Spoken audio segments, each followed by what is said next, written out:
السلام علیکم ورحمۃ اللہ وبرکاتہ۔ انشاءاللہ آپ سب خیریت سے ہوں گے۔ ناظرین، میں حافظ عتیق الرحمن اور آپ دیکھ رہے ہیں RK ہند میڈیا یوٹیوب چینل۔ ناظرین، آج ہم بات کرنے والے ہیں ترکی میں آئے قیامت خیز زلزلے کے بارے میں۔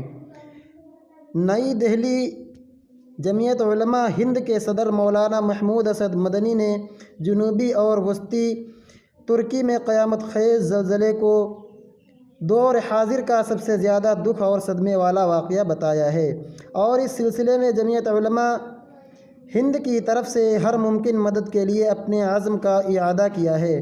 چنانچہ آج صبح جمعیت علماء ہند کے جنرل سیکریٹری مولانا حکیم الدین قاسمی ترکی کے لیے روانہ ہو گئے ہیں۔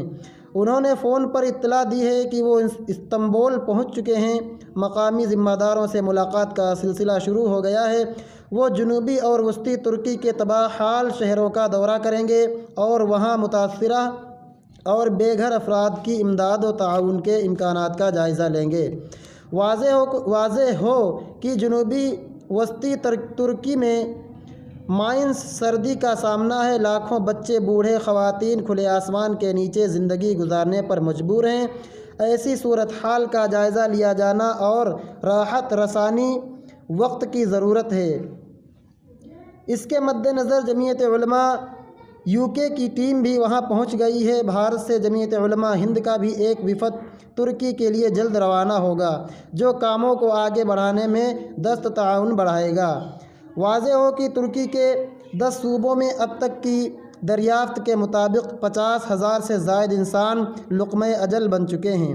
1,60,000 سے زائد عمارتیں، جن میں 5,20,000 مکانات تھے، منہدم یا شدید نقصان سے دوچار ہیں۔ تباہ حال شہروں میں انطاکیہ، شانلی، اورفا اور اناطولیہ جیسے تاریخی شہر ہیں۔ آدیامان اور دیار بکر، صوبہ عدن، غازی انتیپ، خطائے انطاکیہ، کریخان، اسکندرون، قہرمان، مرعش، کلیس، عثمانیہ، شانلی، اورفا جیسے صوبے خاص طور سے متاثر ہوئے ہیں۔ السلام علیکم ورحمۃ اللہ وبرکاتہ۔